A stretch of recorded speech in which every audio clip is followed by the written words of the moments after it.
गीता ज्ञानदाता 8वें अध्याय के 13वें श्लोक में कहता है कि मेरा जो मंत्र है ओम इति एकाक्षरम ब्रह्म व्यवहारण माम अनुस्मरण ये प्रियाति तजन देहम सयाति परमाम गतिम, कि मेरे सत्र का, मेरी पूजा का केवल एक ओम अक्षर है, नथिंग एल्स। इसका अंतिम सांस तक जो भक्ति करता हुआ शरीर छोड़कर जाएगा वो ब्रह्म से मिलने वाली परम गति प्राप्त होगी। और ब्रह्म से मिलने वाली परम गति कौन सी है? ब्रह्मलोक। 8वें अध्याय के 16वें श्लोक में कहा कि ब्रह्मलोक में गए हुए प्राणी भी पुनरावृत्ति में है, उनका भी जन्म मृत्यु होता। फिर गीता ज्ञानदाता ने 8वें अध्याय के 5 और 7 में तो अपने विषय की साधना बताई कि मेरी भक्ति करेगा मुझे प्राप्त होगा, ब्रह्मलोक में आ जाएगा, लेकिन जन्म मृत्यु तेरी भी रहेगी मेरी भी रहेगी, मोक्ष नहीं हो सकता।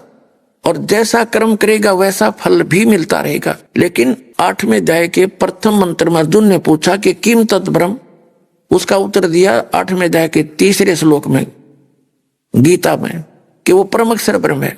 तो 8वें अध्याय के 5 से 7 तक तो अपनी विधि बताता गीता ज्ञानदाता, और उसके विषय में इसने बता दिया जन्म मृत्यु तेरी भी रहेगी मेरी भी रहेगी, यहाँ शांति हो नहीं सकती, युद्ध तो करना ही पड़ेगा। और युद्ध करना तो वहां शांति का, इसलिए 18वें अध्याय के 66वें श्लोक में कहा कि तू सर्वभाव से उस परमेश्वर की शरण में जा, उसकी कृपा से तू परम शांति को और सनातन परम धाम को प्राप्त होगा। मेरी शरण में रहेगा तो शांति नहीं हो सकती। यहाँ तो आपने दुख है भाग में तो दुख भी भोगने पड़ेंगे, और सुख है तो तेरे भाग का सुख भी मिलेगा। उसके लिए ऑप्शन छोड़ दिया है कि तत्वदर्शी संतों को पूछ, मैं नहीं जानता उसकी भक्ति विधि। 17वें अध्याय के 23वें श्लोक में गीता ज्ञानदाता ने उस परम अक्षर ब्रह्म सच्चिदानंद घन ब्रह्म, ब्रह्म ने माने सच्चिदानंद घन ब्रह्म की भक्ति का संकेत किया है कि उसके 3 मंत्र का जाप है। ओम तो सार्वजनिक कर दिया, वो तो उसका है ही, और तत् और सत वो सांकेतिक छोड़ दिए, उसको तत्वदर्शी संत बताएगा। तो वो दोनों कोड वर्ड जो है वो दास के पास है, वो कंप्लीट कोर्स है। तो उसकी भक्ति 8वें अध्याय के 8, 9, 10 श्लोक में बताया कि सच्चिदानंद घन ब्रह्म की भक्ति करेगा तो उसको प्राप्त होगा। 8वें अध्याय के 5 और 7 में कहा कि मेरी भक्ति करेगा तो मुझे प्राप्त होगा।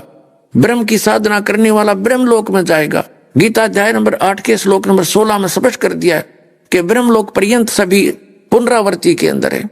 तो उसने स्पष्ट कर दिया है कि उस पूर्ण परमात्मा की साधना से मैं परिचित नहीं हूं, और मेरी भक्ति करेगा तो ऐसे ही कष्ट भी होंगे, तेरे भाग में सुख है तो सुख भी होगा, तो ये दोनों मिलते रहेंगे। और परम शांति चाहिए तो तुझे सब पापों का नाश चाहिए तो परम अक्षर ब्रह्म की शरण में चला जा।